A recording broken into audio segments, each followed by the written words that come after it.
Olá, tudo bem? Seja bem-vindo, seja bem-vinda ao canal O Voo da Coruja. Olha, não é novidade para ninguém o que está acontecendo na Igreja Pentecostal Deus é Amor. Ao que parece, o clima é de revolução, principalmente uma revolução em família, considerando que no epicentro da confusão estão os herdeiros da cadeira do missionário Davi Miranda, fundador da instituição religiosa, a saber, Débora Miranda, sua irmã Leia Miranda e Davi Miranda Neto, filho de Débora Miranda e, consequentemente, sobrinho de Leia Miranda. Davi Neto está implantando novidades na igreja que têm desagradado principalmente aqueles membros mais antigos. E diante da atual situação, pessoas têm se manifestado e o Davi Miranda Neto tem respondido, como é o caso das respostas que você vai ver agora na tela. Uma pessoa comentou: estão dizendo que você e Débora chamou a polícia para Leia porque tanto ódio nessa família. O Davi Miranda Neto respondeu: eu vi um tal de assembleianos de valor, né? Os advogados entrarão com um processo hoje mesmo por calúnia e difamação. Eu e minha mãe não estávamos nem na igreja quando ocorreu esse papelão público e rebelioso, não aceitando a disciplina pelo pecado cometido. Aí, claro, ele está se referindo à sua tia Leia Miranda. Em outro momento, alguém diz: a máscara caiu, Deus não deixa ninguém enganado. Ao passo que o Davi Miranda Neto diz: pois é, tudo que está em oculto será revelado.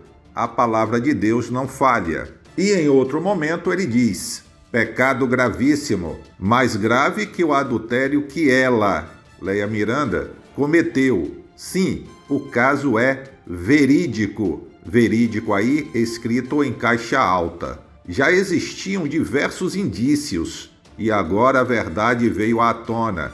Foi disciplinada pela diretoria por tempo indeterminado e perdeu o controle. Mais uma vez, claro, ele está se referindo à sua tia Leia Miranda. Agora vamos ouvir o pronunciamento do Davi Miranda Neto. Eu recebi milhares de mensagens desde sexta-feira que eu falei que eu ia me pronunciar, até mesmo antes disso, na quinta-feira, quando a diretoria fez o posicionamento, né? Então eu tenho recebido muitas mensagens e é um pouco disso porque eu estou aqui, né? Um pouco dessas mensagens, um pouco do que eu tenho ouvido, toda a repercussão, né, que o pronunciamento da diretoria deu no meio da nossa igreja. Eu, inicialmente, quando eu ouvi o pronunciamento da diretoria, eu não ia comentar nada, eu ia ficar quieto, né? Não ia falar absolutamente nada. Mas, diante de tudo que eu ouvi nos últimos dias, diante de todas as repercussões e tudo aquilo que vem me questionando, né? Questionaram se eu ia sair da igreja, se o Regenera ia acabar. Enfim, muito questionamento, muitas dúvidas, né? Até mesmo no teor do que foi falado no pronunciamento da diretoria. Então, eu senti que eu precisava, sim, me posicionar e fazer um pronunciamento também, mas para trazer mais esclarecimentos, né? Esclarecer algumas coisas e também trazer o meu posicionamento, aquilo que eu penso, né? Como eu sempre tenho feito ao longo da minha trajetória aí, eu sempre busco trazer da forma mais transparente possível aquilo que eu vejo, aquilo que eu enxergo e aquilo que eu penso. O pessoal ainda está chegando, né? Já temos aí quase 3.000 pessoas na live, mas se você pudesse compartilhar essa live com mais pessoas aí, especialmente com aqueles que fazem parte da Igreja Deus e Amor, porque eu acho que são informações que são importantes para todos, né? São informações que todo mundo da igreja, seja aqueles que são ao meu favor, aqueles que são contra, aqueles que são da igreja, até mesmo pessoas que não são da igreja, tem muita gente ansiosa para ouvir o que vai ser falado hoje. Eu espero que eu consiga trazer os esclarecimentos, né? Antes de mais nada, só vou pedir para a minha esposa pegar o carregador aqui do laptop, só para não acabar a bateria durante a live. Gente, como eu falei, eu estou fazendo o pronunciamento diante de diversas mensagens que eu recebi desde a semana passada, né, se eu ia me manifestar, questionando sobre o futuro do Regenere, sobre o meu futuro na igreja, se eu ia sair ou não. Eu tive relatos de diversas pessoas jovens do próprio projeto Expansão Jovem que falaram que iam sair da igreja, né? E também em cima da própria pesquisa, né, que a Igreja Deus e Amor fez nos seus stories, vocês devem ter visto isso, que não foi unanimidade, né?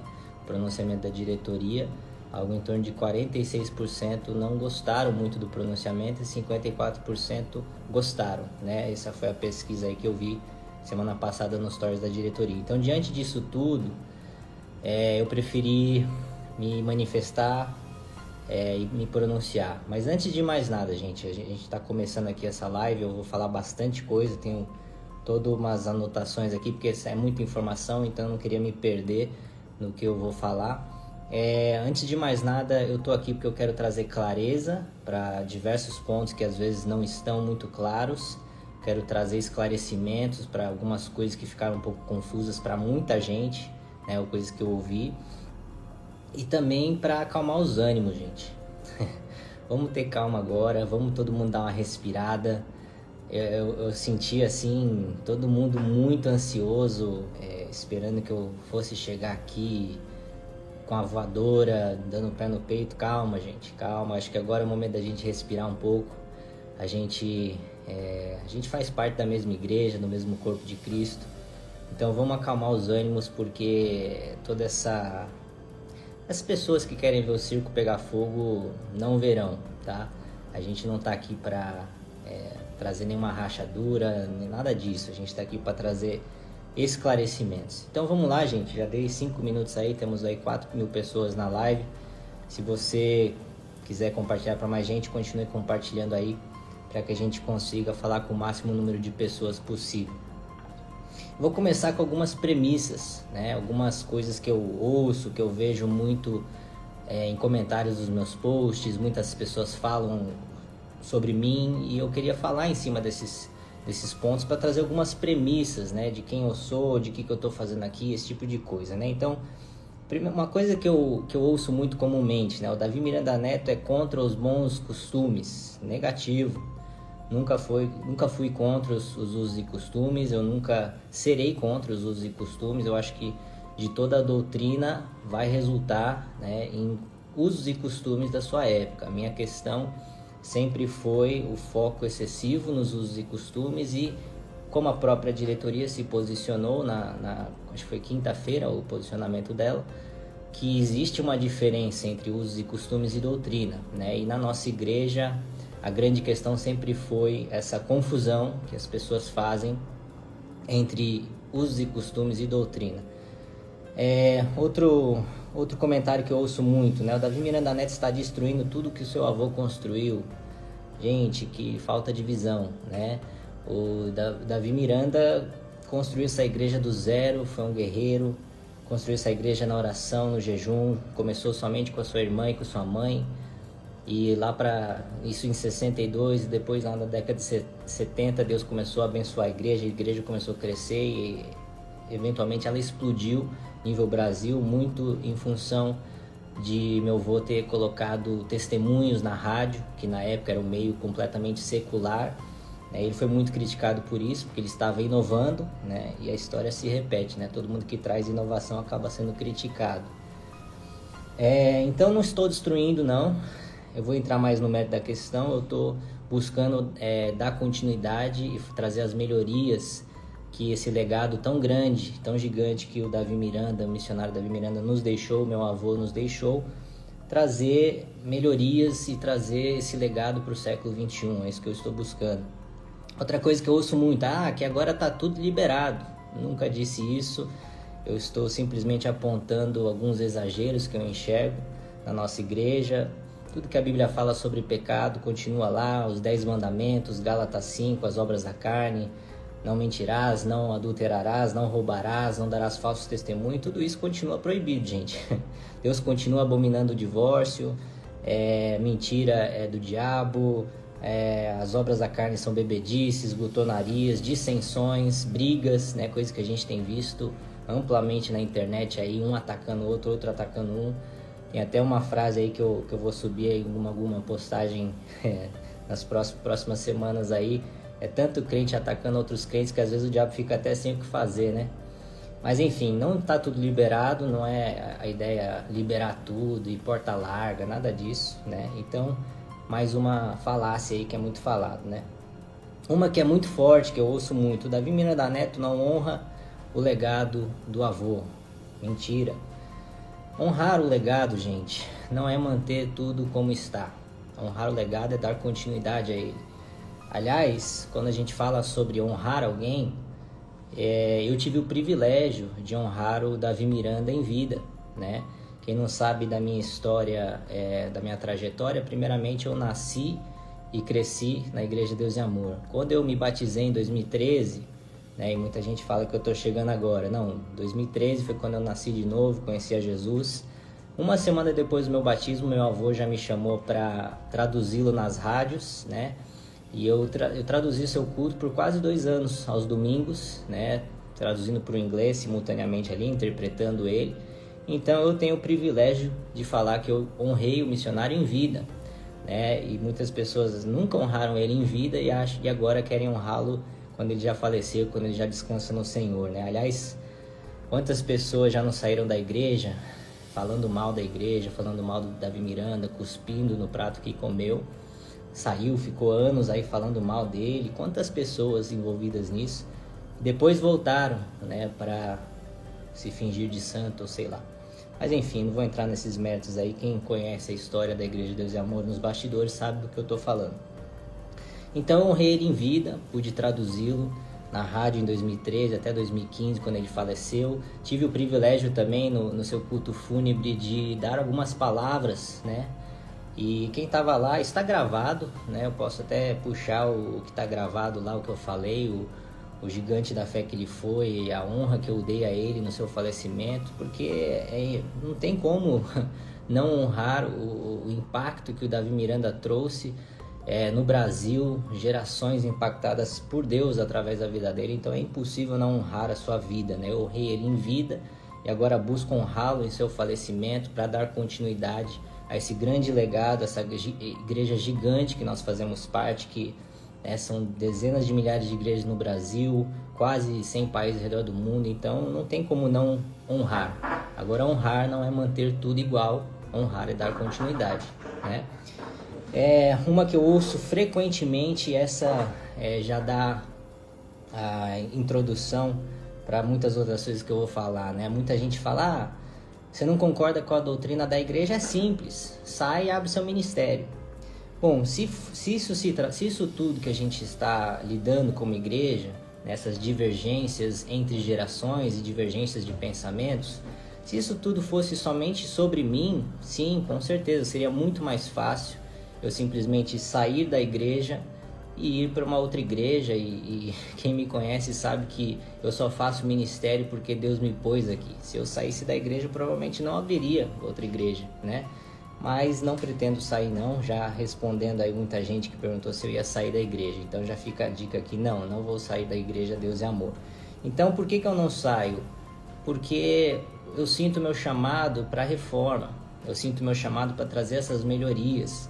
Não se trata apenas de mim, se trata de centenas de milhares de pessoas que precisam conhecer cada dia mais a Bíblia, precisam conhecer cada dia mais a Palavra de Deus. Nossa igreja tem grandes qualidades, como a sua espiritualidade. O poder de Deus sempre foi manifesto aqui. Aliás, sempre não. Acho que até final do último século era muito mais intenso, né, a manifestação do poder de Deus. E fazem hoje mais ou menos 23 anos mais ou menos, desde o último defunto que a gente viu ressuscitar. Aliás, essa pessoa que foi ressuscitada, acho que foi em 98, 99, que tem o áudio no YouTube, me falaram que ele é de Santos, da Baixada Santista, e se chama Josué.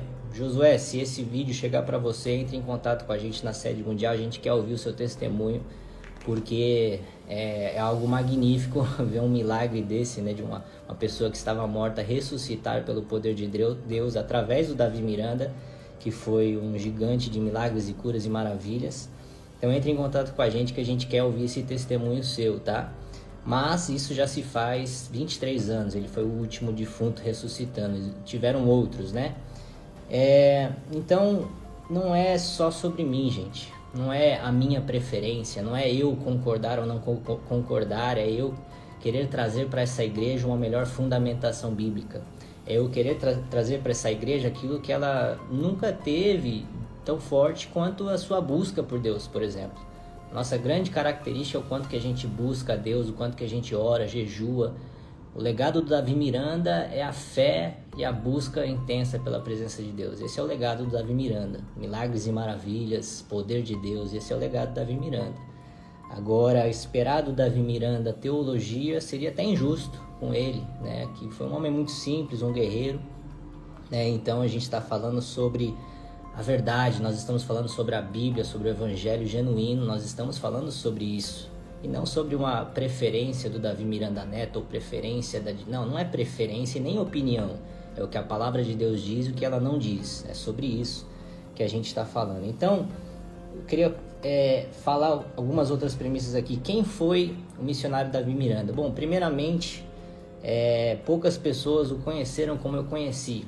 Afinal, ele foi meu avô, eu sentava à mesa com ele, jantava com ele, dormia na sua casa, já dormia no seu quarto, né?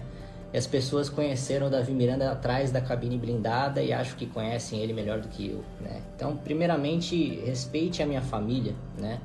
Porque ele foi meu avô, pai da minha mãe, né? Eu amava ele não apenas como um líder ministerial, mas como pai da minha mãe, como meu avô, e ele me amava também. Quantas vezes eu encontrava no escritório, ele estava lá e me recebia com um abraço. Então eu tenho uma história pessoal com meu avô, não é só sobre igreja, gente. Mas quem foi o Davi Miranda? O Davi Miranda foi um agraciado, foi alcançado pela graça de Deus. Ele era católico, roxo, tinha mais de 20 santos no seu quarto. Ele me falou essa história, né, me relatou. E eu falei, vô, como é que foi a sua conversão? E ele falou que ele estava passando numa calçada, voltando de uma matinê na madrugada, e ele ouviu o som de uma igreja que estava aberta, e ele sentiu Deus chamar ele entrou da igreja e aceitou Jesus ali, e se converteu do catolicismo pro cristianismo pentecostal evangélico, né? Esse foi o Davi Miranda, o início da trajetória dele. Depois desse despertamento, desse novo nascimento, Deus começou a chamar ele para coisas grandes. Eventualmente ele fundou a Igreja Deus e Amor, e Deus derramou uma unção gigante sobre ele, e ele foi um dos maiores pregadores de curas e maravilhas que eu conheci, né? Pessoalmente, o maior homem de Deus que eu conheci, um guerreiro, um general de guerra e um gigante da fé. Absolutamente nada tira o legado do Davi Miranda, nada tira quem ele foi, o gigante da fé que ele foi. Eu considero ele como um Moisés do século XX, porque ele marcou gerações. Quantas igrejas, não apenas pessoas, quantas igrejas foram fundadas como uma consequência do agir de Deus na vida dele. Quando ele faleceu, a gente viu tudo isso, né? O pessoal da Internacional da Graça, o pessoal da Assembleia de Deus, foram lá todos prestar homenagem.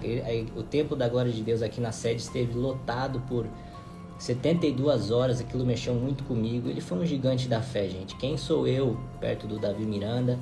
Se alguém acha que eu tô aqui para querer me medir com ele, tá pensando coisas erradas. Eu nunca vou querer me mensurar com o Davi Miranda, que ele foi um gigante da fé. Então por que eu não saio? Por que eu não saio da igreja se meu pensamento é diferente em alguns aspectos do próprio Davi Miranda, da própria diretoria? Bom, primeiramente, a Igreja Deus e Amor é minha casa, gente. Eu nasci e fui criado nessa casa. O gabinete pastoral do Davi Miranda foi meu berço. Os corredores da igreja foram o meu quintal, né? Eu nasci e cresci nessa igreja. Eu sou da época da Irmã Santa. Tenho certeza que muitos nem sabem quem é a Irmã Santa. Ela servia cafezinho e chazinho lá no escritório, no antigo escritório. Não era nem o prédio administrativo ainda. Eu lembro da Irmã Santa, eu lembro de antigos pastores, eu lembro na época que o Sérgio Soras estava na nossa igreja e pregava, foi dirigente da sede mundial. Eu lembro quando meu pai era fiscal ainda. Eu lembro de muita coisa, mesmo sendo criança. Eu lembro quando eu brincava de esconde-esconde com os meus primos no estacionamento. Se as pessoas acham que eu vou simplesmente abandonar minha casa assim facilmente, pense de novo, gente. Vai ser difícil.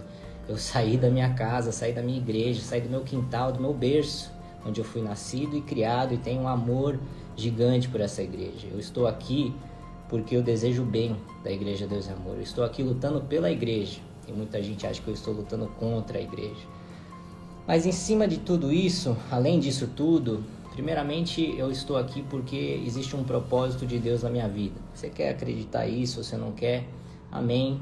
Eu sei o que eu estou falando e não tenho dúvidas daquilo que Deus me chamou para fazer. O próprio Regenere foi algo revelado por Deus 3 vezes na minha vida, 2 em 2017, a terceira em maio de 2018. Em junho de 2018 foi quando eu apresentei o projeto em diretoria para trazer as mudanças, né? Eu lembro em diretoria, meu pai estava lá, todo mundo estava lá. Eu falei, gente, eu dou minha cara a tapa para trazer as mudanças que são necessárias para a nossa igreja. Eu lembro que eu falei isso. E Deus levou isso a sério, porque eu tenho sido esbofeteado desde então, né? Mas amém, eu já aceitei que isso faz parte do meu propósito, né? Ser uma pessoa que não está aqui para agradar aos homens, né? Eu vi que isso foi mencionado no posicionamento da diretoria, e eu vou falar um pouco sobre isso também. E segundo lugar, gente, se você me perguntar se nunca desanimou e pensou em sair, com certeza sim. Eu sou ser humano também, ninguém gosta de ficar sendo criticado nas redes sociais continuamente. Faz 4 anos que eu sou criticado, faz 4 anos que eu sou chamado de filho de Satanás, recebo ameaças de morte, né? Tenho que andar de carro blindado, eu prezo pela segurança da minha filha agora, mas eu sempre convivi com isso, né? Mesmo antes de eu fazer ministério, meus pais já passavam por isso, né? Então isso faz parte do propósito, faz parte da caminhada, que é difícil, que é dura, né? Mas eu estou aqui porque eu preciso estar aqui, e tudo que eu vivi na minha vida indica e mostra o direcionamento de Deus na minha vida, desde o ventre da minha mãe, que eu nasci para estar onde eu estou, né? Então, primeiramente é o propósito divino. O segundo aspecto pelo qual eu não saio, né? Terceiro, né? O primeiro é minha casa, o segundo é o propósito divino, o terceiro aspecto pelo qual eu não saio. Quando a diretoria se posicionou na quinta-feira, eu assisti, obviamente, ao vivo e vi lá os comentários, né? Fora Davi Neto, Regenere é do diabo, todas essas groselhas que a gente acaba ouvindo. Sinceramente, você fica desanimado, mas eu ia ficar quieto na minha. Mas o que eu recebi de mensagens de pessoas que me apoiam, o que eu recebi de mensagens de pessoas que falam, Davi, a nossa esperança está sobre você, cara. Muitas pessoas, milhares, dezenas de milhares de pessoas, os 46% que votaram na enquete da Igreja Deus e Amor, no story lá, que desejam mudanças no meio da Igreja Deus e Amor, depositaram a confiança em mim de conseguir trazer essas mudanças que são necessárias na nossa igreja. Então não se trata só sobre mim, tem muita gente contando comigo, tem muita gente que está torcendo e orando por mim, né? Então eu não posso abandonar essas pessoas, eu não posso abandonar elas. Seria infinitamente mais fácil para mim simplesmente sair, com certeza, né? Isso não tem dúvidas. Aliás, eu não sei nem se eu estaria no Brasil se não fosse o chamado de Deus na minha vida para a Igreja Deus e Amor, né? Porque esse país já me feriu demais e eu já morei fora, né, nos Estados Unidos, e me identifico muito com lá. Mas, enfim, gente, essas pessoas que contam comigo, todos vocês que estão assistindo ou vão assistir isso aqui depois, que contam comigo, que oram por mim, pela minha família, que oram pelo propósito de Deus na minha vida, podem contar comigo, gente. Eu não vou abandonar vocês.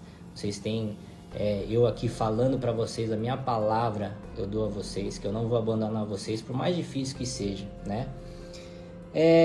Um outro questionamento que muita gente pergunta: o Regenere vai acabar? Não, o Regenere não vai acabar. No pronunciamento da diretoria não foi nem mencionado. Então, quanto a Regenere, não muda nada, né?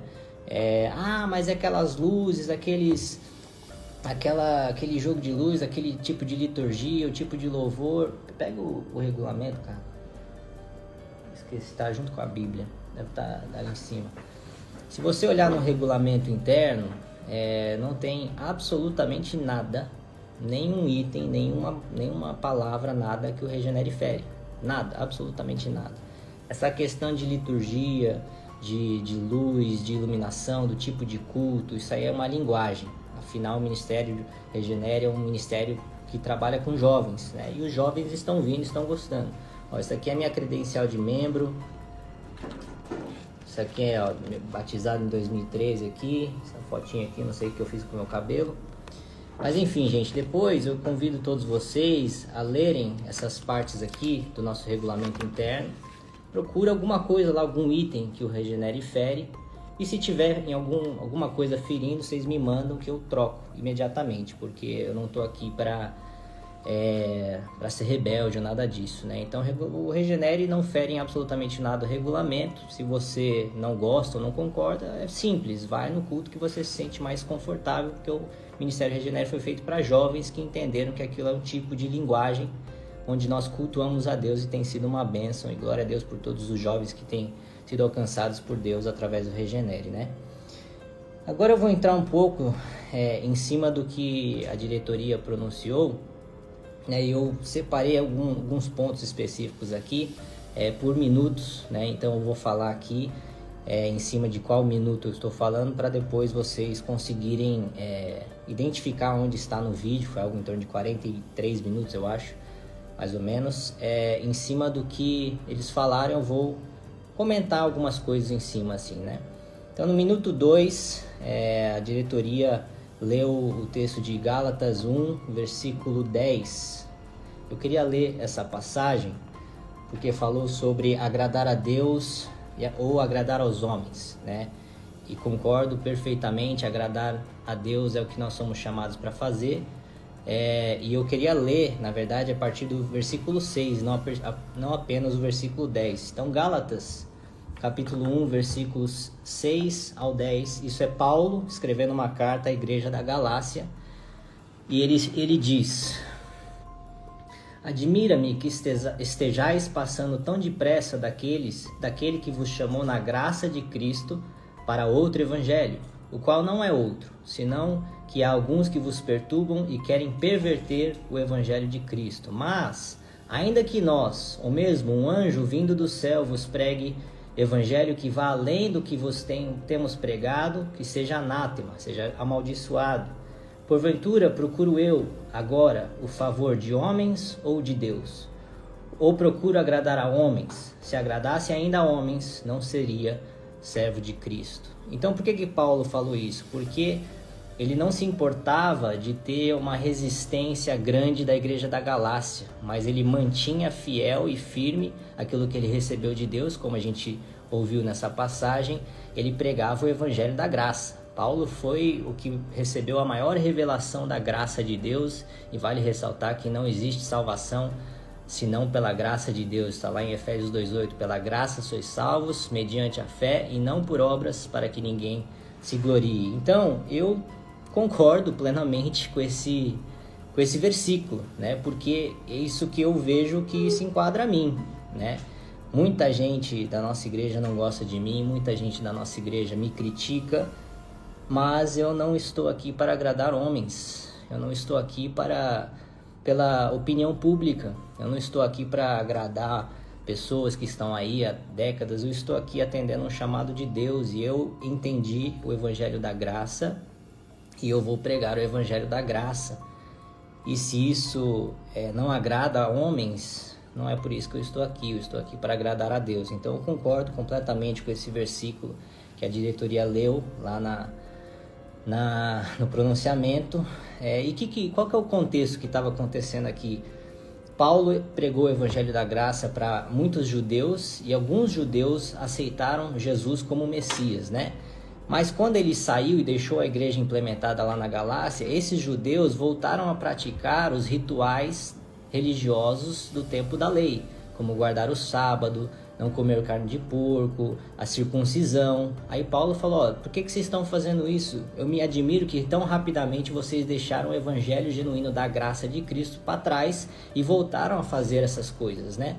Então eu vejo um pouco disso na nossa igreja, né? As pessoas que não entenderam o evangelho da graça continuam presas a muitos rituais que às vezes não necessariamente a Bíblia fala em cima do evangelho da graça, né? Minuto 3, eu acho que foi a melhor coisa que a diretoria falou, foi diferenciar a doutrina de usos e costumes, né? Porque esse é o grande problema que nós temos na nossa igreja, muitas pessoas que confundem doutrina com usos e costumes, né? Então, a minha própria avó, Irene Miranda, presidente, falou, olha, a doutrina, ela é eterna e ela é global, né? Ela serve para qualquer povo, em qualquer país, em qualquer lugar na terra, e os costumes são locais e transitórios, né? Então, a própria diretoria falou isso, falou também sobre a barba, o bigode, que é um costume, não uma doutrina. Então, por que isso é importante? Isso aí está lá no minuto 3. Porque quando a gente diferencia esses dois, as pessoas começam a entender um pouco do que eu estou falando. Quando a gente diferencia esses dois, a gente começa a entender o que a Bíblia fala e o que nós temos como cultura, né? E quando a cultura, quando os usos e costumes começam a prevalecer acima da doutrina bíblica, aí que temos um problema. Esse é o aspecto que me traz aqui. É por isso que eu tomei o papel de ser o cara que dá a cara a tapa e apanha publicamente, é criticado e xingado, para que a gente consiga avançar em cima disso, para que a gente entenda quantas pessoas, por exemplo, não criticam pessoas que usam barbas e bigode, achando que a Bíblia fala disso. Só que, na verdade, a Bíblia fala que isso era um costume dos judeus na época. O próprio Jesus teve barba. Depois eu leio essa passagem para vocês, né? Então, essa diferenciação é muito importante, que a gente consiga cada dia mais, e eu espero que a diretoria continue se aprofundando nesses méritos, o que é doutrina, o que são os costumes, e seria muito interessante ter uma exposição teológica cada vez mais profunda em cima disso, para que a gente continue crescendo no conhecimento e na graça como igreja, né? Minuto 8, falou-se sobre o cabelo da mulher no lugar do véu. Eu acho muito interessante esse aspecto, porque foi algo que eu sempre falei, como os exageros, né? Muitas vezes tem sido algo pesado sobre os nossos membros, né? O véu, fala-se que o cabelo da mulher foi dado no lugar do véu, né? E Paulo escreveu, né, na igreja de Corinto, que é honroso que a mulher tenha cabelo longo e é desonroso que o homem tenha cabelo longo. É honroso para o homem ter cabelo curto e a mulher ter cabelo longo. Então, a doutrina bíblica em cima do cabelo é cabelo longo e cabelo curto. A Bíblia fala sobre cortar ou não cortar? Não. Então, isso é um costume, né? A diretoria também se posicionou quanto às mulheres, isso lá no minuto 30, eu já juntei aqui, que foi falado, olha, as mulheres que têm cabelo extras longos, que estão lá arrastando no chão, essas podem cortar. Então ficou um pouco confuso esse aspecto, porque a Bíblia fala sobre cabelo longo para mulher e cabelo curto para homem, mas não fala que cortar o cabelo é pecado, né? E isso foi algo sempre disseminado na nossa igreja. Então isso já é algo que não tem como eu concordar, porque não está na Bíblia, né? Se uma mulher que tem um cabelo extra longo pode cortar, e uma mulher que tem um cabelo, sei lá, na cintura não pode cortar, então a gente entende que não é o aspecto do corte em si que é o pecado, não é o contato da tesoura com o cabelo que você está pecando, é a questão de ter cabelo longo ou curto. Mas o que é cabelo longo e o que é cabelo curto? Se para um homem um cabelo no ombro já seria longo, por que para a mulher seria curto, né? Então eu acho que o importante a se fazer nesse aspecto é entrar melhor, a se aprofundar no que a Bíblia diz sobre esse costume dos cabelos, né? Porque na verdade o contexto da igreja de Corinto é que as mulheres, as prostitutas estavam se convertendo e elas tinham o cabelo raspado, né? Então Paulo trouxe esse ensinamento aí. Então a gente tem que entender o contexto de qual as coisas foram faladas e não simplesmente pegar um costume da época e jogar como uma doutrina, não pode cortar o cabelo. Qual que é o resultado disso que eu vi diversas vezes na nossa igreja? Mulheres arrastando o cabelo no chão, mulheres com alopécia de tração. Não sei se já ouviram essa palavra, eu aprendi com a Karina, obviamente.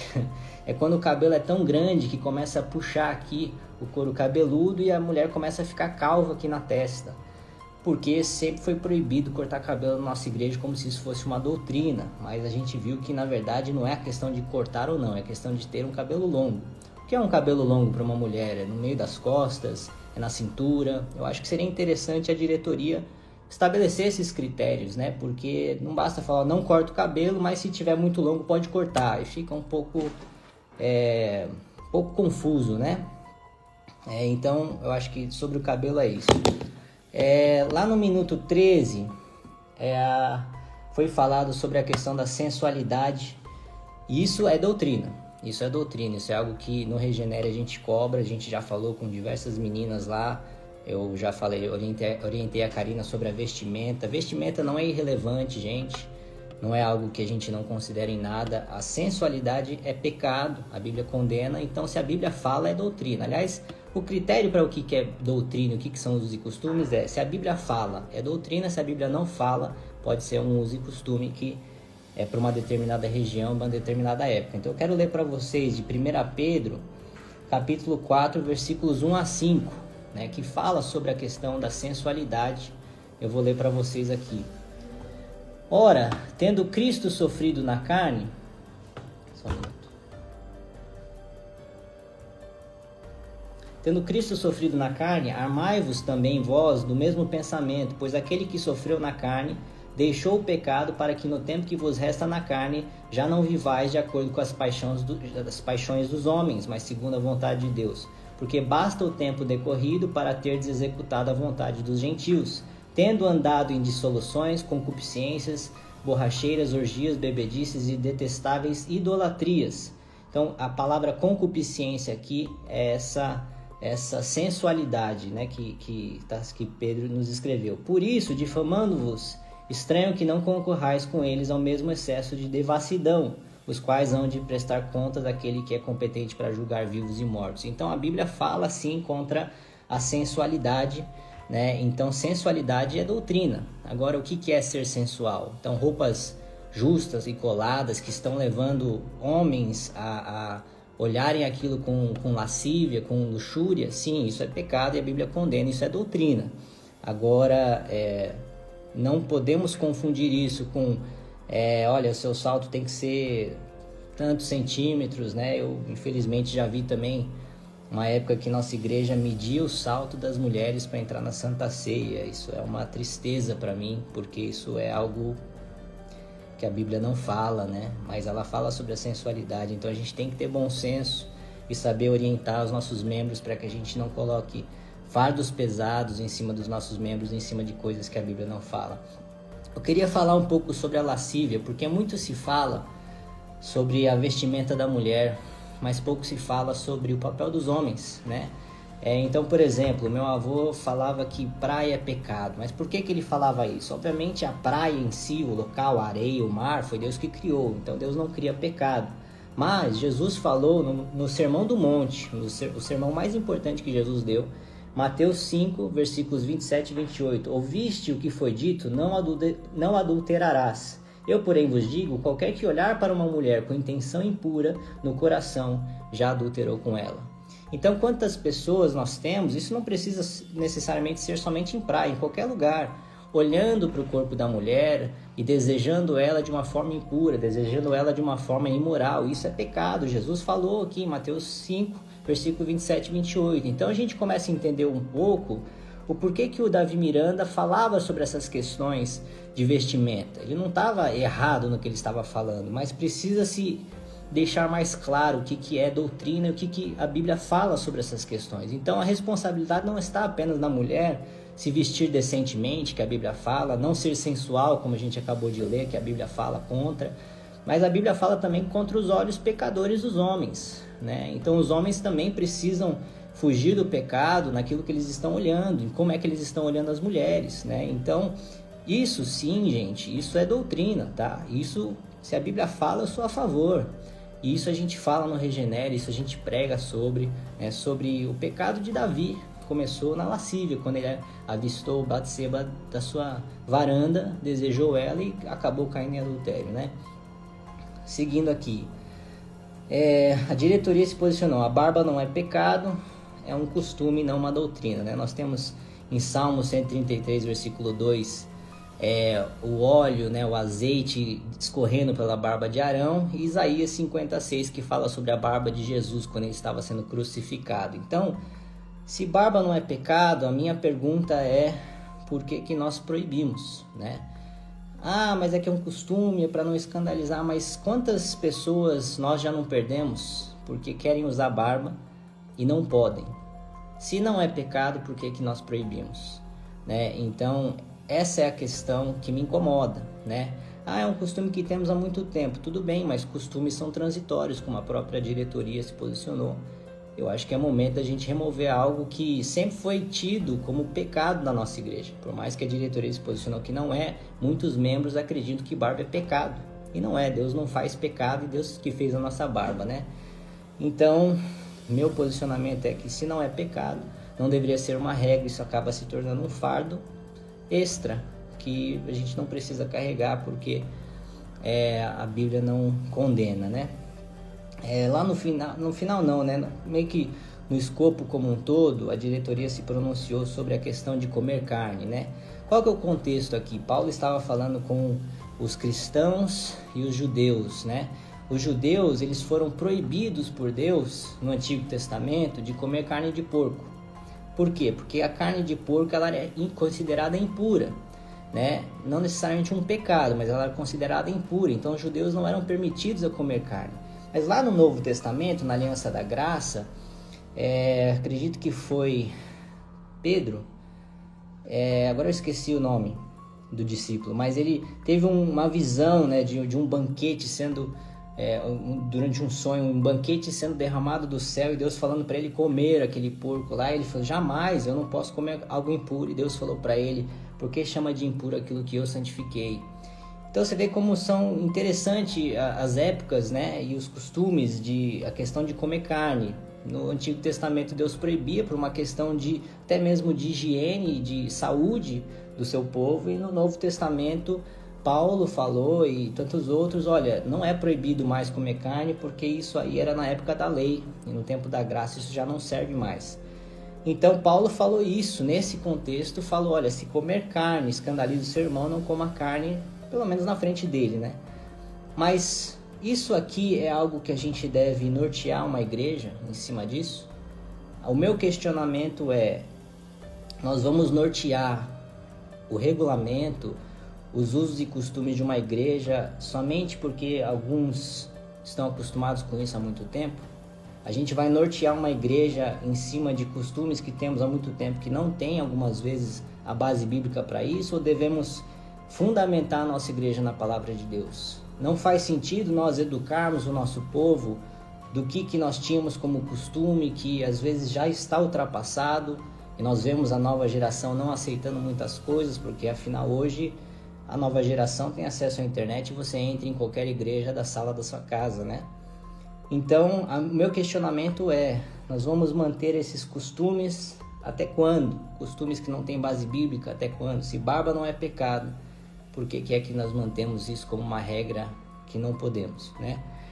E lá no final tivemos a questão de ministros, né, de outras igrejas que a diretoria permitiu no Conexão Mesa, né? A gente levantou essa pauta antes de fazer o Conexão Mesa. O Conexão Mesa, para quem não sabe, é uma autoria minha, né? Eu que tive a iniciativa disso, em cima de uma conversa que a gente teve em diretoria, que eu falei: olha, gente, se a gente quer cuidar melhor dos nossos membros, vamos primeiro cuidar melhor dos nossos pastores, né? Vamos capacitá-los, vamos cuidar deles, vamos alimentá-los, vamos dar tempo de mesa com eles, né? Então foi aí que surgiu o Conexão Mesa, que basicamente teve 2 eventos, 3 dias de palestras e momentos de comunhão, onde a gente senta à mesa e conversa, e tem momentos de lazer também ali, bate-papo, e um momento de alimentar os nossos pastores, né? E eu, conhecendo ministros de outras igrejas, falei: gente, seria uma boa oportunidade de trazer essas pessoas para vir ministrar e alimentar os nossos pastores, né?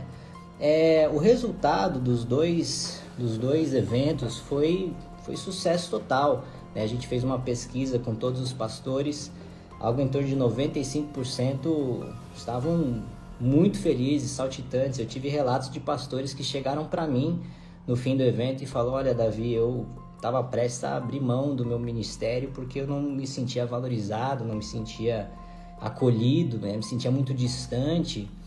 E esse evento mudou minha perspectiva do que a igreja está, de como a igreja está tratando os pastores, né? Então, Conexão Mesa sempre teve o propósito de alimentar os nossos pastores, de cuidar deles, né? E foi um sucesso. 1 ou 2 aqui achou ruim e a diretoria tomou a decisão de não deu certo, mas eu acho que deu certo, né? Mas a decisão é da diretoria, eu não acho que faz muito sentido, mas ok. Então, Conexão Mesa é isso. Agora eu queria falar um pouco sobre os pastores, os nossos pastores, porque eu não sei como é que a gente vai fazer uma Conexão Mesa agora. Também temos o projeto Eclésia, né?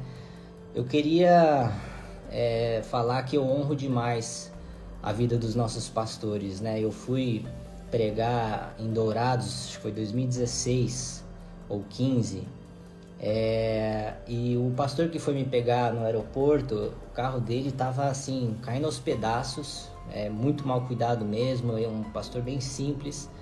Eu preguei lá no sábado, voltei no domingo, na segunda-feira eu falei com meu pai, pai, a gente precisa remunerar melhor os nossos pastores. Isso em 2016, eu não fazia Regenere, não sentava com a diretoria ainda, nada. E foi aí que a gente implementou o programa de incentivo, né, aos nossos pastores prebendados, né, para dar um incentivo para eles, para que eles possam focar mais na igreja e no ministério, na sua família e terem uma melhor condição de vida, né? Então, eu estou falando tudo isso porque muitas pessoas acham que eu sou só Regenere, mas não, na verdade eu prezo pelo bem da igreja há muito tempo, né? Comecei traduzindo meu voo em 2013, prego desde 2014 e muita gente fala, tem um bordão também que eu esqueci de mencionar aqui, que fala, esse moleque chegou agora e já quer mudar tudo. Não cheguei agora, eu nasci, fui criado aqui e estou fazendo ministério há mais de 8 anos, né? Então, tenho Conexão Mesa, que não sei como é que continuaria isso. Tem o Projeto Eclésia, que é um programa de capacitação dos nossos pastores, né, que vai visar tanto a parte teológica quanto toda a parte de comunicação, de administração de igreja, de tudo, né? Nós queremos crescer e aumentar o nível, a qualidade dos nossos pastores, o gabinete pastoral, aconselhamento de casais, até mesmo a quantidade de cultos eu acho excessivo, acho que deveríamos diminuir para que o pastor consiga fazer outros papéis de um pastor, né, de pastorear as ovelhas e não apenas pregar. Então a gente olha para muitas questões, né? E eu sempre olhei para isso e eu vejo os nossos pastores como heróis, né? Então o Conexão Mesa era um momento de alimentá-los, né, de honrá-los, de deixar eles se alimentar um pouco, né? O pastor Josué Gonçalves ministrou sobre famílias no primeiro evento, no Conexão Mesa, em junho do ano passado. E no final da sua palestra, que foi incrível, eu achei um conteúdo magnífico do pastor Josué Gonçalves, que não é da nossa igreja, e ele fez um apelo assim, e chamou pastores à frente que queriam ter suas famílias tocadas pelo poder de Deus, restauradas. Foi algo em torno de 150 pastores à frente, chorando, pastores completamente tocados pela presença de Deus. O Conexão Mesa, os 2 eventos foram completamente respaldados pela presença de Deus, com a presença de pastores de outras igrejas, né? Então eu acho um passo atrás, né, nessa decisão que a diretoria tomou de não vamos permitir mais porque 1 ou 2 pessoas acharam ruim. Vão achar ruim se você fizer A ou fizer B, a gente tem que fazer o que a gente vê como certo, né? E eu queria ressaltar também que Deus não tem uma igreja na terra, Deus tem um reino, né? Então essa divisão que a gente tem, esses muros altos em torno da nossa igreja, eu acho bem nocivo isso, porque isso é no mínimo arrogante da nossa parte, como se só a igreja Deus e Amor fosse ser salva e as outras igrejas não fossem de Deus. Aliás, meu pai... a gente vê como é que a história vai se repetindo, né? Meu pai, ele tem minha mentalidade, né? Só que ele viveu em outros tempos mais difíceis. Meu pai sempre foi, entre aspas, xingado no meio da nossa igreja de assembleiano, como se os nossos irmãos da Assembleia não fossem filhos de Deus e não fossem cristãos genuínos, né? Eu queria responder aqui, eu não costumo fazer isso, mas eu vou responder. Tem uma página na internet que chama Assembleianos de Valor, um pastor lá de Belém do Pará, que tem um bigode, eu não sei o nome dele, nunca o conheci na vida, mas aparentemente ele é um fã gigante meu, porque tudo que eu faço ou deixo de fazer, ele está postando lá na rede social, no Assembleanos de Valor, né? Meu pastor, primeiramente, a nossa diretoria acabou de proibir, então você não é bem-vindo a pregar na nossa igreja. Já começa por aí. Segundo, o seu bigode é condenado pelo regulamento interno da nossa igreja. Então eu não sei qual que é essa doutrina que você diz defender, né? Então vamos fazer assim, você cuida da sua igreja aí, a gente cuida da nossa igreja aqui, tá bom? Cada macaco no seu galho, que Deus te abençoe. Bom, acho que quanto ao posicionamento da diretoria, é um pouco disso. Eu queria falar algumas outras coisas aqui para a gente não se estender muito.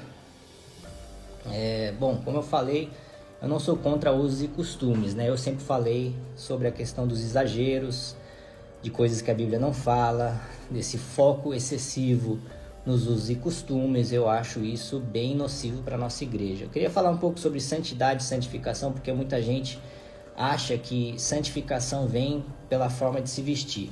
Eu queria ler para vocês. Bom, primeiro eu vou citar Isaías 6, quando Isaías, minhas passagens favoritas da Bíblia, quando Isaías tem um encontro com Deus. Isaías era um profeta já, um homem separado por Deus. E ele tem essa visão de Deus e da santidade de Deus, da glória de Deus. E a primeira reação que ele tem, ele fala: ai de mim, que sou falho e pecador, um homem de lábios impuros, e eu vou morrer, e habito no meio de um povo de impuros lábios. Diante dessa revelação de Deus, de uma proximidade com a fonte de toda a santidade, que é Deus, toda a santidade vem de Deus, não existe santidade sem Deus. Diante do arrependimento dele, que reconhece ele mesmo como um pecador, vem o querubim, pega brasas do altar e purifica o lábio dele. Então, santidade vem de Deus, né? Nós, em primeiro lugar, quando nós aceitamos a Jesus e recebemos Jesus Cristo como nosso Salvador, nós somos declarados justos e santos por Deus. Eu queria ler isso para vocês não acharem que eu estou inventando, né? Mas santidade é um estado e santificação é um processo. Se a gente não sabe diferenciar esses dois, a gente acaba caindo nesses legalismos, que a gente acha que a gente tem que fazer 1 milhão de coisas para sermos santos. E a gente tem algumas coisas a fazer, mas obediência é resultado e não causa de salvação, né? Tá lá em João 17, tem primeiro essa passagem aqui: santifica-os na verdade, a tua palavra é a verdade. Então, se eu estou aqui falando que a nossa igreja precisa conhecer melhor a palavra de Deus e usar mais a palavra de Deus e focar mais nela do que em usos e costumes, eu estou a favor de santificação, porque a palavra de Deus nos santifica, né? Tá lá em João 17:17, santifica-os na verdade, a tua palavra é a verdade. Então, usos e costumes não santificam ninguém, a palavra de Deus santifica, né? O segundo versículo aqui que eu queria ler é 1 Coríntios 6:11. Assim foram alguns de vocês, né? Paulo escreveu na igreja de Corinto novamente, falando antes de eles serem salvos, mas vocês foram lavados, foram santificados e foram justificados no nome do Senhor Jesus Cristo e no Espírito Santo do nosso Deus. Então, quando a gente recebe o Espírito Santo, diante de Deus nós já somos santos, tá? Isso é um estado que nós recebemos, de graça, pela graça de Deus, nós somos declarados justos e santos uma vez que a gente aceita Jesus e recebe o Espírito Santo na nossa vida. Agora, o que é a santificação? A palavra de Deus diz que nós vamos sendo transformados de glória em glória à imagem e semelhança de Cristo. Isso é um trabalho do Espírito Santo em nossa vida.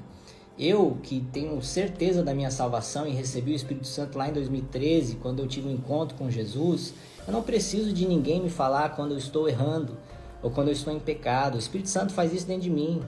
Eu sou constantemente trazido ao arrependimento. Eu sempre falo que arrependimento é um estilo de vida que nós vivemos diante de Deus. Você quer viver em santidade? Não tem segredo.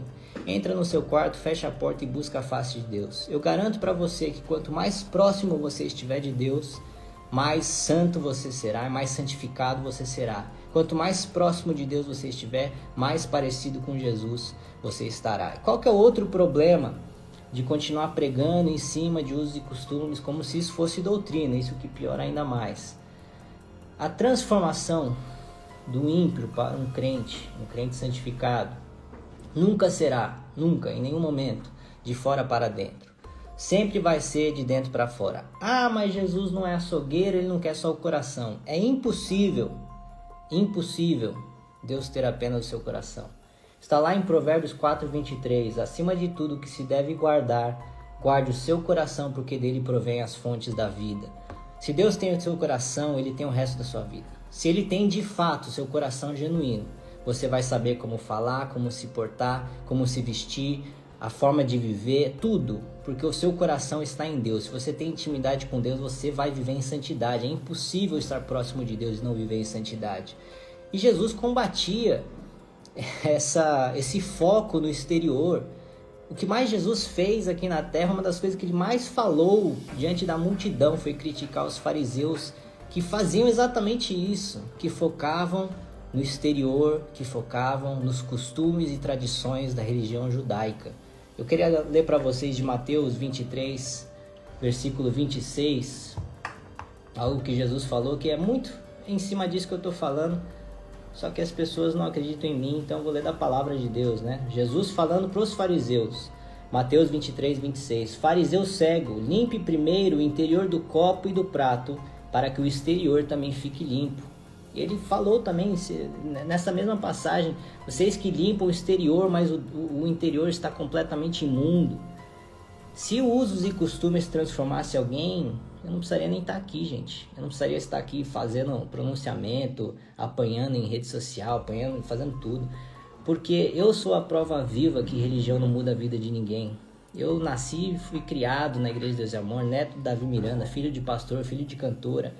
Eu fui ter um encontro com Jesus e Jesus transformou minha vida. Religião nunca transformou nada, né? Então Jesus é o caminho à santidade, não a santidade é o caminho até Jesus. Então se você quer viver uma vida santa, que é o que nós somos chamados para viver, conheça Jesus, esteja em intimidade com Ele, entra no seu quarto, fecha a porta e busca a face de Deus. Esse é o grande legado de Davi Miranda.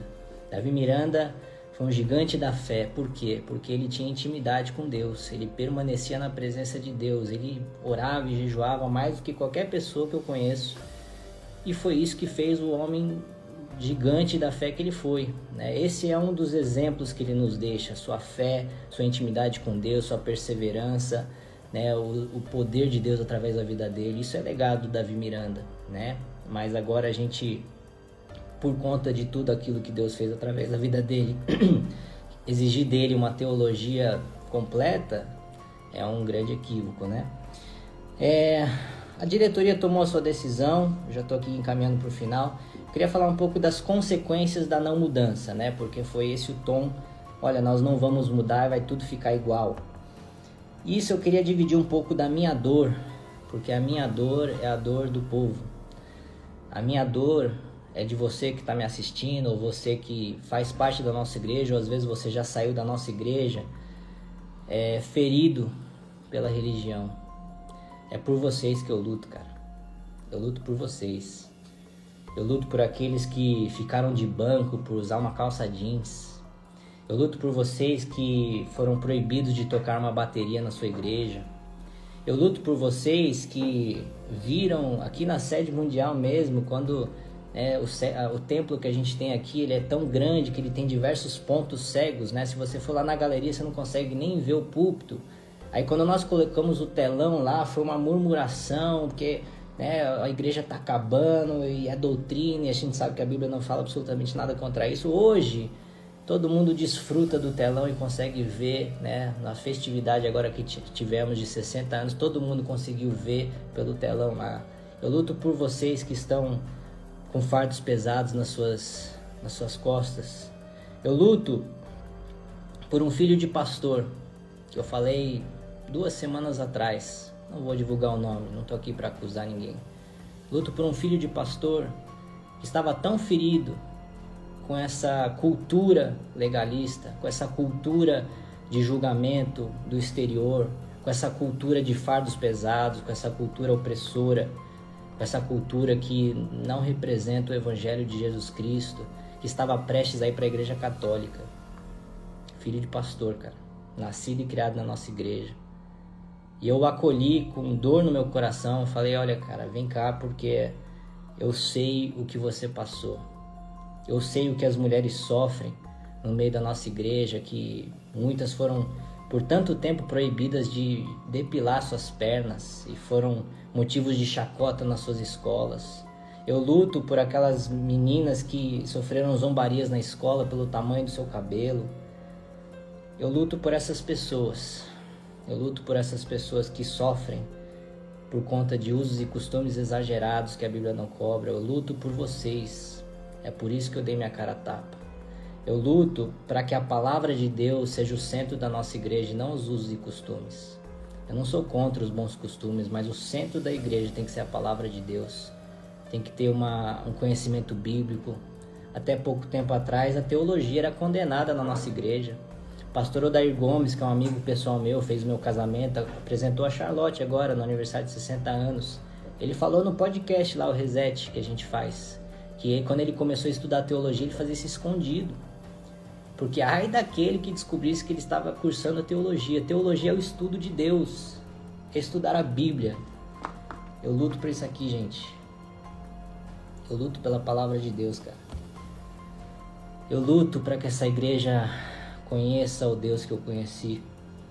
Um Pai bom, um Deus amoroso, um Deus de graça. Tá no letreiro da igreja, tá na fachada. Deus é amor. E às vezes a nossa cultura de usos e costumes tem apresentado um Deus carrasco que está pronto para punir, pronto para matar, pronto para degolar, para destruir. Não foi esse Deus que eu conheci. O Deus que eu conheci é muito bom.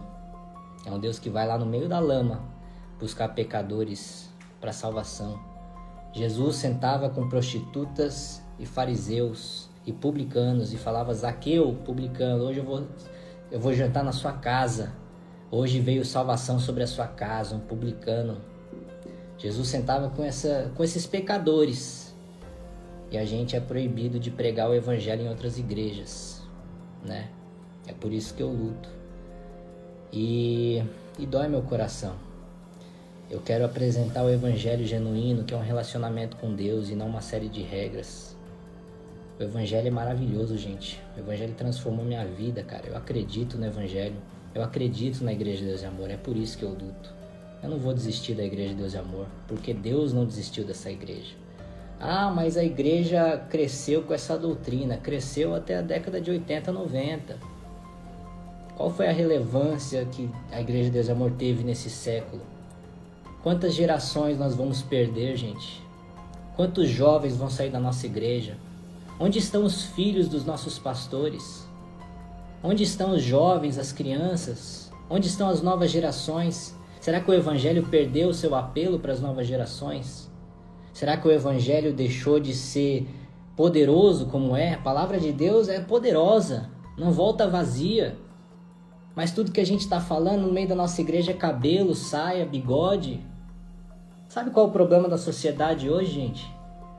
A gente vê drogas, imoralidade sexual, divórcio, destruição da família, marxismo cultural, ideologia de gênero, casamento gay, desigrejados. A gente vê uma apostasia generalizada da sociedade.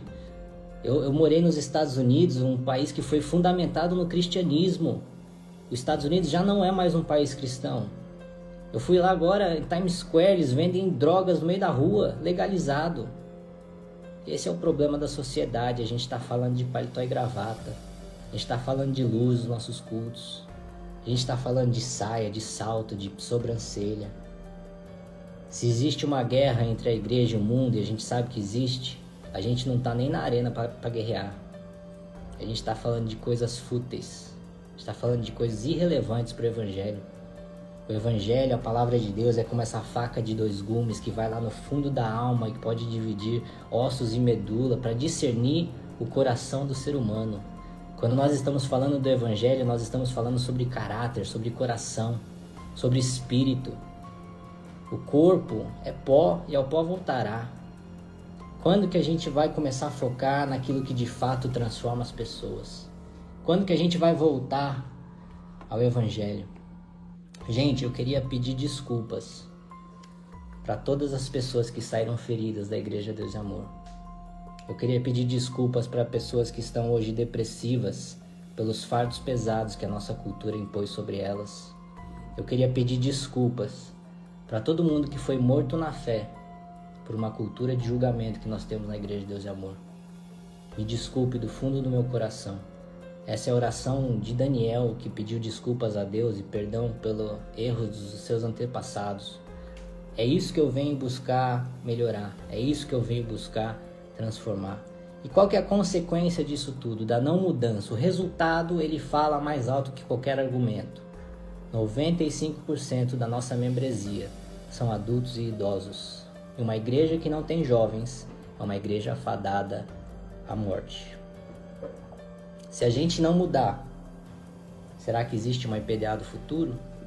Será que existirá uma igreja Deus e Amor daqui 30 anos se a gente manter tudo igual?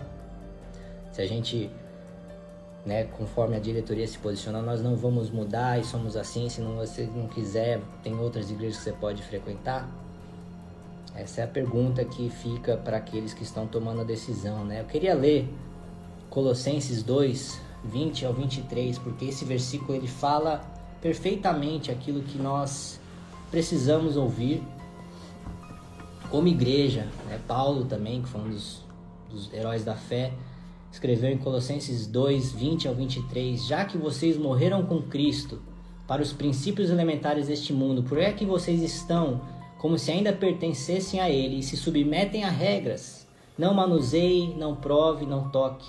Todas essas coisas estão destinadas a perecer pelo uso, pois se baseiam em mandamentos e ensinos humanos. Essas regras têm de fato aparência de sabedoria, com sua pretensa religiosidade, falsa humildade e severidade com o corpo, mas não têm valor algum para refrear os impulsos da carne.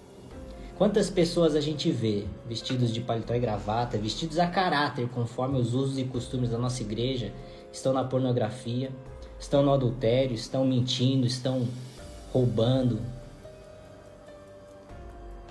Se usos e costumes transformassem alguém, esses versículos não estariam na Bíblia, cara. Eu estou aqui para defender a palavra de Deus. Eu estou aqui para defender que, olha, a gente exagerou, a gente precisa se arrepender como igreja. E esse arrependimento é metanoia, mudança de mentalidade. Eu queria finalizar. Qual que é o meu sonho para a Igreja Deus e Amor? O que eu desejo com tudo que eu estou fazendo? Eu quero uma igreja gloriosa, cara. Eu quero massas de salvação. Eu quero voltar a lotar o Maracanã, como a gente já viu na década de 80. Será que a Igreja Deus e Amor vê a glória de Deus como já viu no passado hoje? Faz 20 anos que a gente não vê essa glória. Faz 20 anos, até mais, que não cessaram, mas diminuiu fortemente a intensidade dos milagres e maravilhas. Eu concordo com as pessoas que falam isso. Mas isso não é por conta de doutrina. Isso é porque talvez a gente se afastou do evangelho genuíno. Talvez é porque a gente só fala sobre usos e costumes. Talvez porque a gente deixou de orar o quanto a gente já orou um dia. Eu honro as gerações passadas que oravam e jejuavam e buscavam muito mais a Deus do que a nossa geração. A nossa geração precisa melhorar muito. E a gente colhe frutos de muitas orações dos nossos antepassados. Isso sim, isso é legado. Agora, usos e costumes. Gente, eu desejo ver esse gigante adormecido que é a Igreja Deus e Amor despertar para o século 21 e voltar a alcançar as massas, voltar a ver os milagres e maravilhas, voltar a ver explosão de milagres, voltar a ver o poder de Deus e a sua glória. Eu ouvia tudo isso quando era criança, eu cresci, cadê tudo isso? Só não admite isso quem é cego ou quem é muito orgulhoso, que não quer admitir que a Igreja Deus e Amor já não é mais o que foi um dia. Isso não é por conta de usos e costumes. Deus é com essa igreja, nunca deixou de ser. Mas Deus tem um vinho novo para derramar sobre a igreja e Deus não derrama vinho novo em odres velhos. Nós precisamos mudar a nossa mentalidade. Com menos religiosidade e mais Jesus. Eu sonho por uma igreja estruturada, com pastores bem capacitados, com igrejas que não estão mais mal cuidadas estruturalmente falando. Nós reformamos aí mais de 1000 igrejas nos últimos 3 anos. Nós estamos batalhando e lutando por essa igreja. Eu estou lutando por essa igreja. Eu estou na sede mundial de segunda a sábado. Trabalho na gestão financeira, no Regenere, projetos à parte, Conexão Mesa, Eclésia.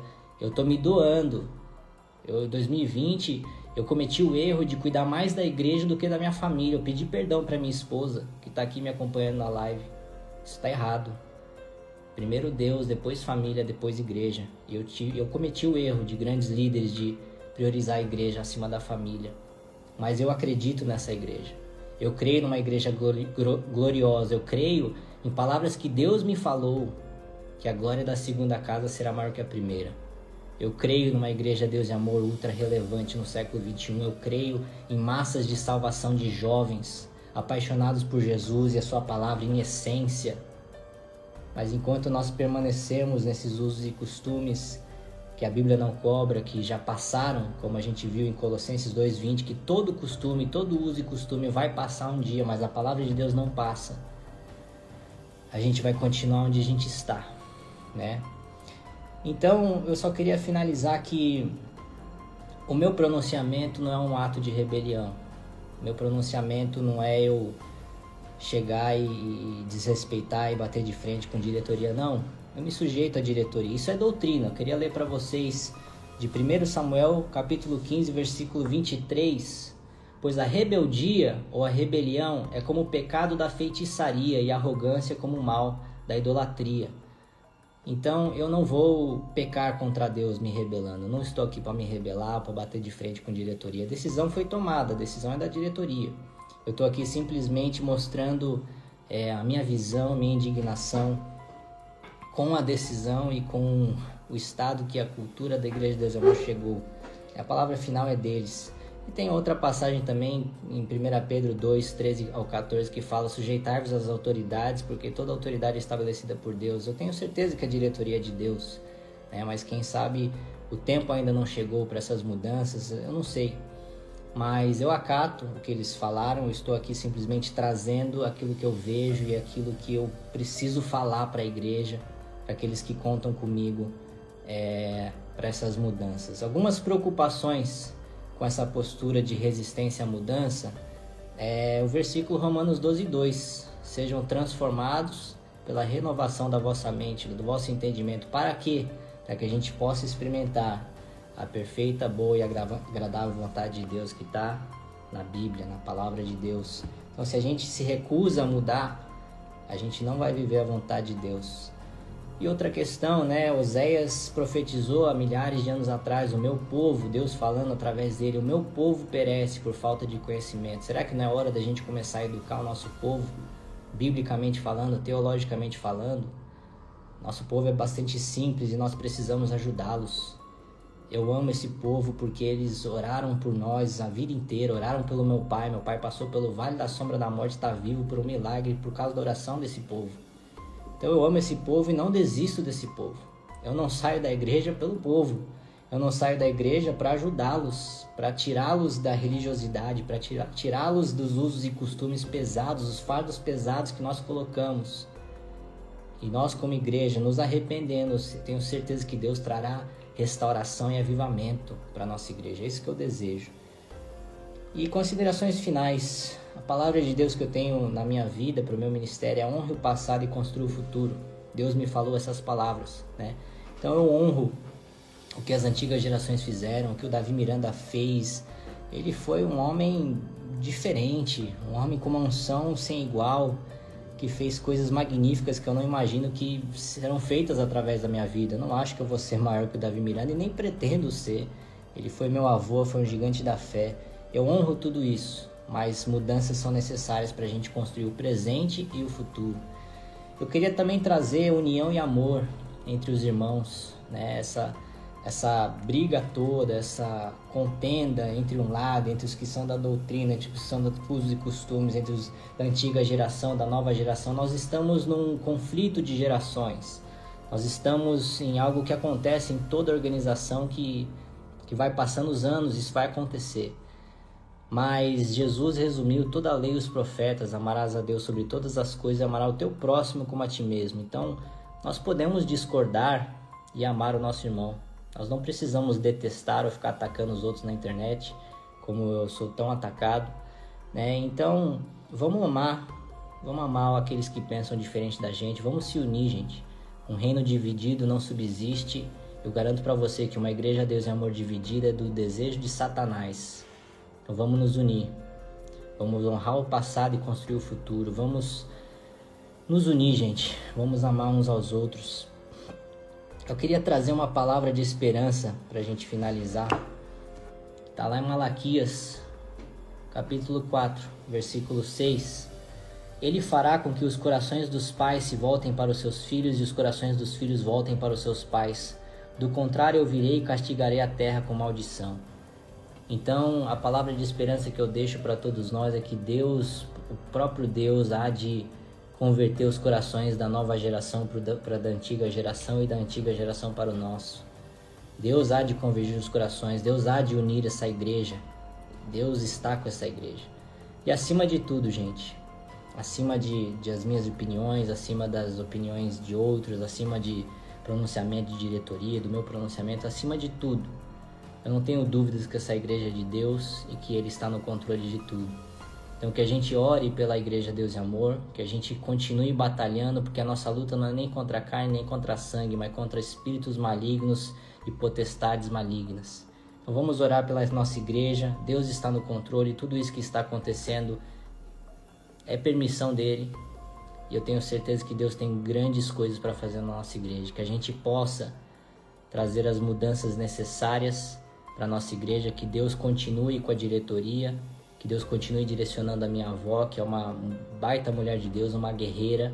Eu acompanho ela nos bastidores e ela pagou o preço por essa igreja. Meu avô pagou o preço por essa igreja, meus pais pagaram o preço por essa igreja chegar onde chegou hoje.